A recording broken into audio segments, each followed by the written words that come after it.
ETF index mutual funds నేర్చుకుని stock మార్కెట్లో రాణించాలనుకుంటున్నారా? వెంటనే ఈ నెంబర్కి కాల్ చేయండి.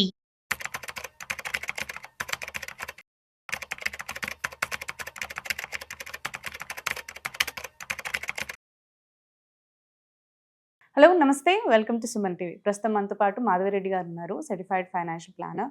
సో వీరితో ఈరోజు కొన్ని విషయాల గురించి మనం డిస్కస్ చేద్దాం. హలో అండి మాధవిరెడ్డి గారు. నమస్తే. సో మాధవి గారు, ఇప్పుడు మనకి ట్రంప్ టారిఫ్ ప్లాన్స్ అనేవి రిలీజ్ చేశారు. అవును. సో దీని ప్రభావం మన మార్కెట్ పైన కానీ, లేదంటే ఏ సెక్టార్స్ పైన ప్రభావం చూపిస్తుంది అంటారు అసలు? సో మనం ఏంటంటే ఎవ్రీ డే ఇది మారుతూ ఉందండి. ఆయన స్టాండ్ అనేది ఎవ్రీ డే మారుతుంది. అదే విధంగా మార్కెట్స్ కూడా అంతే వాలటిలిటీ అనేది మనం చూస్తున్నాం కంటిన్యూస్ గా.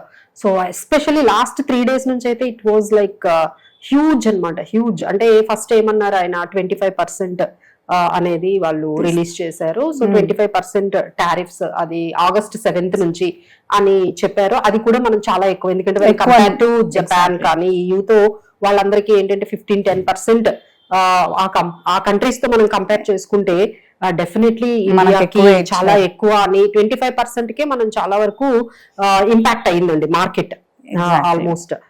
సో ఇప్పుడు ఏంటంటే లేటెస్ట్ గా నిన్న మళ్ళీ ఇంకొక అడిషనల్ టారిఫ్స్ అని 25% తీసుకొచ్చారు.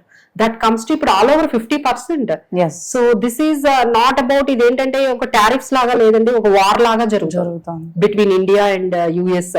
అంటే ఇది కూడా ఒక టైప్ ఆఫ్, అంటే స్ట్రైక్స్ అంటే ఇలా కూడా చేయొచ్చా, వార్ లాగా, ట్రేడ్ వార్ అంటే ఇలాంటి స్ట్రైక్స్ కూడా మన మీద చేసి మన ఎకానమీని కానీ మన నేషనల్ ఇంట్రెస్ట్ ని కానీ మార్చొచ్చా అన్నట్టుగా ఇంపాక్ట్ చేయడానికి చాలా వరకు జరుగుతుందండి. సో ఆయన చెప్తుంది ఒకటే, మీరు రష్యన్ ఆయిల్ ఇప్పుడు బై చేయడం మానేయండి, అక్కడ నుంచి మీరు ఎలాంటి ఎక్విప్మెంట్స్ కొనుక్కోకూడదు, ఇలాంటి కండిషన్స్ తోని ఆయన మనల్ని భయపెడుతూ ఉన్నారు. బట్ ఏంటంటే మన వైపు నుండి ఎస్పెషల్లీ మన ప్రైమ్ మినిస్టర్ అయితే మన స్టాండ్ చెప్పేశారు.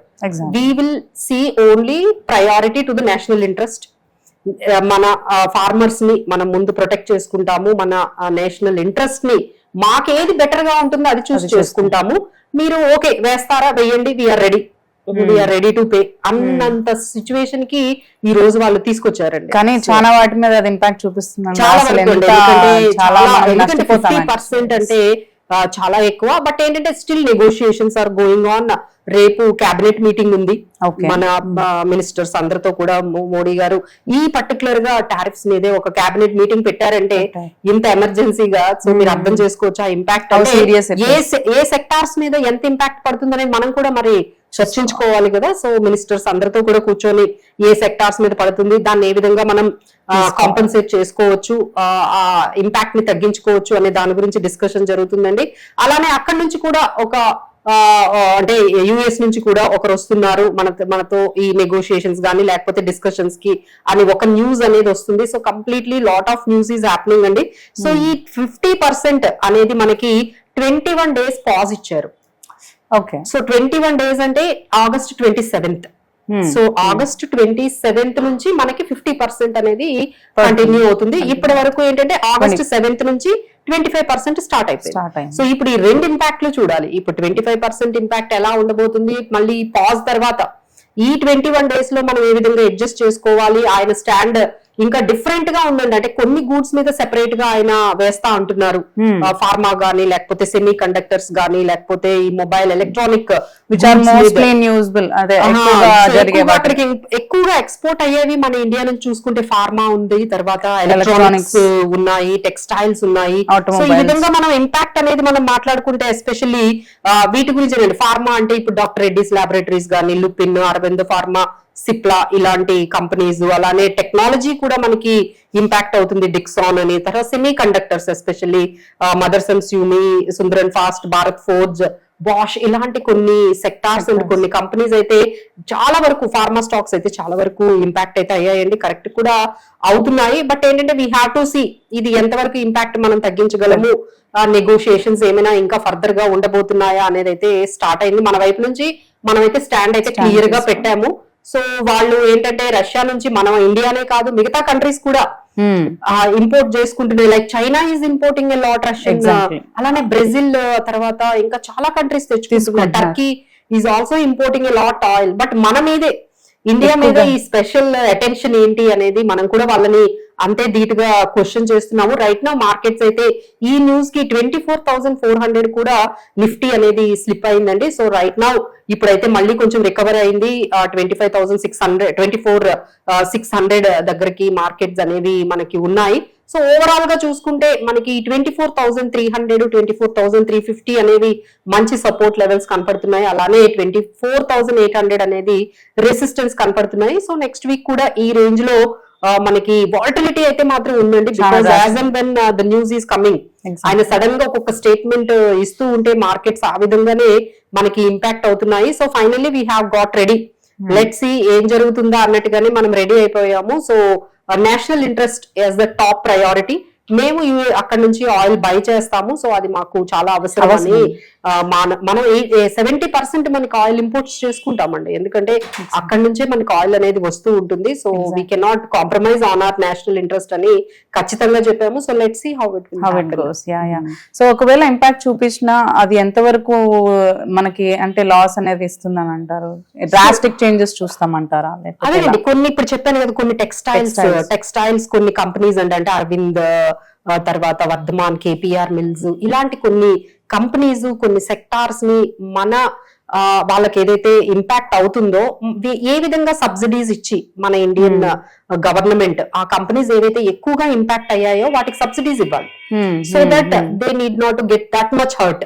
మనం కంప్లీట్ గా జీరో చేసేయలేకపోయినా ఆ ఇంపాక్ట్ ని కొంచెమైనా సబ్సిడైజ్ చేస్తే బాగుంటుంది. అందుకనే వాళ్ళు మీటింగ్ పెట్టి ఏ కంపెనీస్ కి ఏ సెక్టార్స్ కి మనం డిస్కషన్ తెలుస్తుందండి. ఒక డిస్కషన్స్ వచ్చిన తర్వాత సబ్సిడీస్ గానీ ఆ నెక్స్ట్ వాళ్ళు తీసుకునే ప్రొసీజర్స్ గానీ ఆ ఇంపాక్ట్ ని ఏ విధంగా తగ్గించవచ్చు, జనరల్ గా నార్మల్ గా ఏ విధంగా ఈ సెక్టార్స్, ఎందుకంటే these are all labour intensive ఉన్నాయండి. సో ఎక్కువ మంది వర్క్ చేసే వాళ్ళు ఉన్నారు. సో ఎంప్లాయ్మెంట్ మీద కూడా అది మనకి ఇంపాక్ట్ పడుతుంది. సో ఎంత తక్కువ అయితే అంత తక్కువ ఇంపాక్ట్ చేయాలని చూస్తున్నారు. So this is all about Trump tariffs గురించి మనం మాట్లాడుకుంటే. బట్ నెక్స్ట్ ఇంపాక్ట్ ఏంటంటే మనకి రీసెంట్ గా రెపో రేట్ ఆర్బీఐ అయితే యాజ్ ఇట్ ఈస్ గా పెట్టేసిందండి. So they are not changed at all. They kept it 5.50 అలానే పెట్టారు. సో అలానే మనకి ఇన్ఫ్లేషన్ కూడా 3.1% ప్రొజెక్షన్స్ ఇచ్చారు. So that is in line గానే ఉంది. అలానే జీడిపి ప్రొజెక్షన్స్ కూడా 6.5% జీడిపి ప్రొజెక్షన్స్ అనేవి వచ్చాయి. సో ఓవరాల్ గా మార్కెట్స్ అయితే కొంచెం స్టేబుల్ గా ప్రస్తుతానికైతే ఇలా కొంచెం స్టేబుల్ గా ఉన్నట్టుగానే కనిపిస్తున్నాయి. But we need to see the impact some more impact. News తర్వాత పానిక్ సిచువేషన్ అయితే ఉంటుంది. ఎందుకంటే US exports almost $84 billion US exports చేస్తున్నాం కాబట్టి. సో ఎన్ని సెక్టార్స్ ఎన్ని కంపెనీస్ దీనికి ఇంపాక్ట్ అవుతాయి అనేది మనకి నెమ్మదిగా తెలుస్తుంది. But we have got 21 days ఈ పాజ్ అయితే మనకు కనిపిస్తుంది. ఈ పాజ్ లో ఏం జరుగుతుందో చూడాలి. ఒకవైపు రిజల్ట్స్ కూడా కొంచెం అప్డేట్స్ అనేవి వస్తున్నాయి. అంటే మన కార్పొరేట్ రిజల్ట్స్ అనేవి వస్తున్నాయి, మంచి రిజల్ట్స్. అంటే Hero MotoCorp has given very good results. Trent, Pidilite Industries, హడ్కో, PFC, Jindal Stainless, Fortis Healthcare ఇలాంటి చాలా మంచి రిజల్ట్స్ అనేవి ఇచ్చాయండి. అలానే Bajaj Auto. So these are all some good news. మనకి ఈ మొత్తం దీంట్లో కూడా కొంచెం మన కార్పొరేట్ రిజల్ట్స్ కొంచెం బెటర్ గానే వచ్చాయి. కొన్ని అంటే దివీస్ ల్యాబ్స్, బిహెచ్ఈఎల్, భారత్ ఫోర్జ్ ఇలాంటివి ఏంటంటే బిలో ఎస్టిమేట్స్ వచ్చాయండి. సో ఈ విధంగా ఎవరైనా ఈ టైంలో మార్కెట్స్ లో ఎవరికైనా భయం వేస్తుంది కదండి. మనకున్న పోర్ట్ఫోలియో ఎంత కరెక్ట్ అయిపోతుంది, ఏ స్టాక్స్ కరెక్ట్ అయిపోతున్నాయి అనేది. సో ఇప్పుడు ఏంటంటే ఇమ్యూనిటీ అంటే ఈ ట్రంప్ టారిఫ్స్ కి సంబంధం లేని కొన్ని సెక్టార్స్ అండ్ స్టాక్స్ ఉంటాయండి.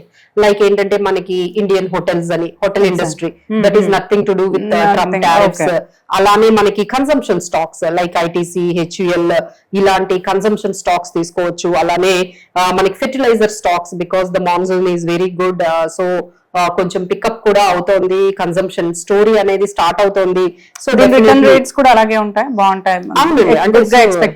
అంటే ట్రంప్ అంటే టారిఫ్స్ కి సంబంధం లేకుండా మన డొమెస్టిక్ గా మనకి మాత్రమే మన డొమెస్టిక్ గా ఇంపాక్ట్ అయ్యే సెక్టార్స్ గానీ స్టాక్స్ గానీ ఈ టైంలో తీసుకోవచ్చు. అలానే Jio financials, Reliance has given very growth and good results అండి. సో జియో ఫైనాన్షియల్స్ కానీ లేకపోతే జియో వాళ్ళ సబ్స్క్రిప్షన్స్ కానీ సో అంతా కూడా they are into AI now. So Reliance అన్ని అంటే retail AI, artificial intelligence, they are into every field and they have given very good and growth prospects అయితే బాగున్నాయి. So finally we have to choose very very carefully. ఏదైనా మీకు buying opportunity ఇస్తే కొన్ని stocks అయితే మనం ఇక్కడ కొన్ని చెప్పాము, సో వాటిల్లో వాళ్ళు ఇన్వెస్ట్ చేసుకోవచ్చు. పానిక్ అయినప్పుడు కొన్ని ఇలాంటివి సెలెక్ట్ చేసుకోవచ్చు. అవునండి. Thank you so much for sharing the information. Thank you అండి.